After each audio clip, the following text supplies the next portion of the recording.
کہاں نازل ہوں گے؟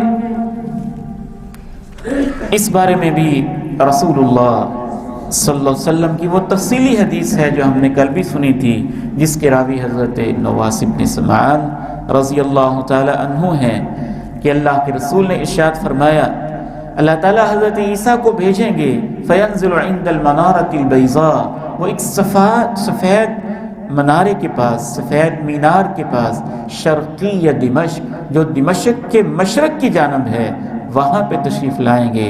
بین محرودتین، انہوں نے دو خاص قسم کے کپڑے پہنے ہوں گے، واضعا کفیہ، اپنی ہتھیلیوں کو انہوں نے رکھا ہوگا، علی اجنحۃ ملکین، فرشتوں کے پروں پر۔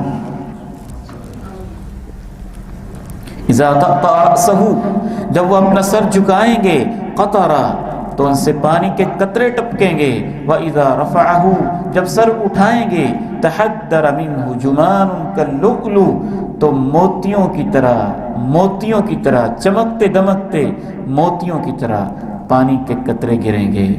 فَلَا يَحِلُّ لِكَافِرٍ، کوئی کافر جو اس وقت زندہ ہوگا، يَجِدُ رِيحَ نَفْسِهِ إِلَّا مَاتَ، جب اس تک حضرت عیسیٰ کا سانس پہنچے گا تو وہ مر جائے گا۔ وَنَفَسُهُ يَنْتَهِي حَيْثُ يَنْتَهِي طَرَفُهُ، حضرت عیسیٰ کو اللہ ان کے سانس میں اور ان کی خوشبو میں، مہک میں یہ طاقت رکھیں گے کہ جہاں جہاں تک ان کی نگاہ پہنچے گی، وہاں وہاں تک ان کے سانس کی مہک پہنچ رہی ہوگی۔ یہ ٹیکنالوجی ہے جو حضرت عیسیٰ لے کے آئے، دنیا کی کوئی چیز کا مقابلہ نہیں کر سکے گی۔ فَيَطْلُبُهُ حتی یدرکہ بباب لد، دجال موجود ہوگا، وہ اس کے تعاقب کریں گے باب لد میں، جو فلسطین اسرائیل میں ایک جگہ ہے، وہاں پہنچ کے اس کو قتل کر دیں گے۔ پھر حضرت عیسیٰ بن مریم ان لوگوں کے پاس آئیں گے جن کو اللہ نے دجال کے فتنے سے بچایا ہوا تھا اور وہ اہل ایمان تھے۔